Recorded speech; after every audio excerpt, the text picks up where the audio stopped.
அரசியல்வாதியாக ஒரு பக்கம் மனிதனாக இன்னொரு பக்கம் இதற்கு முன்பு உங்களுடைய பாராளுமன்ற உறுப்பினராக அவர் செய்திருக்கக்கூடிய பணிக்கெல்லாம் பெரிய அளவில் எழுச்சியோடு அண்ணாமலை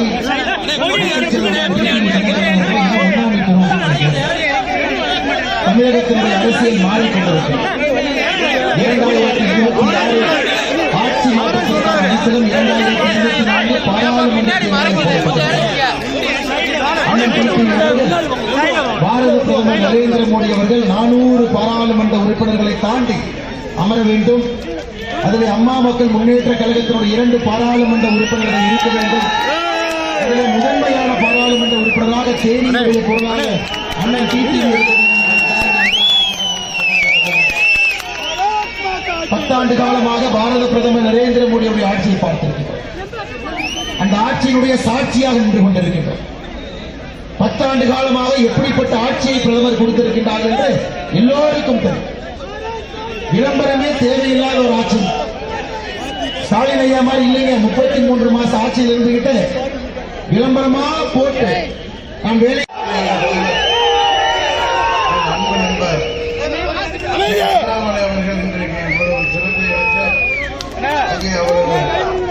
தேர்தல் பணியில் இருந்தும் அவர் தேடிக்கு வந்து எனக்காக பிரச்சாரம் செய்திருப்பது உண்மையிலேயே நமக்கு தேசிய அளிக்கிறது.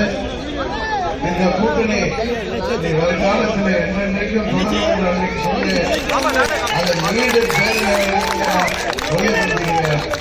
இங்கே வருகை கொண்டிருக்கின்ற பாரதிய ஜனதா கட்சி நிர்வாகிகளுக்கும் தொண்டர்களுக்கும் மற்றும் கூட்டணி கட்சிகளாகிய அண்ணன் ஓபிஎஸ் அவர்களின் அணியைச் சேர்ந்தவர்களுக்கும் தமிழ் மாநில காங்கிரஸ் கட்சியைச் சேர்ந்த நிர்வாகிகளுக்கும் தொண்டர்களுக்கும் பாட்டாளி மக்கள் கட்சியைச் சேர்ந்த நிர்வாகிகளுக்கும் தொண்டர்களுக்கும் ஜான் பாண்டியன் அவர்களின் தமிழக மக்கள் முன்னேற்ற கழகத்தைச் சேர்ந்த நிர்வாகிகளுக்கும் தொண்டர்களுக்கும் தென்னிந்திய பார்வர்ட் பிளாக்கைச் சேர்ந்த நிர்வாகிகளுக்கும் தொண்டர்களுக்கும் மற்றும் இங்கே வருகை புரிந்திருக்கின்ற இந்திய ஜனநாயக கட்சியின் நிர்வாகிகளுக்கும் தொண்டர்களுக்கும் மற்றும் அனைத்து அம்மா மக்கள் முன்னேற்ற கழகத்தின்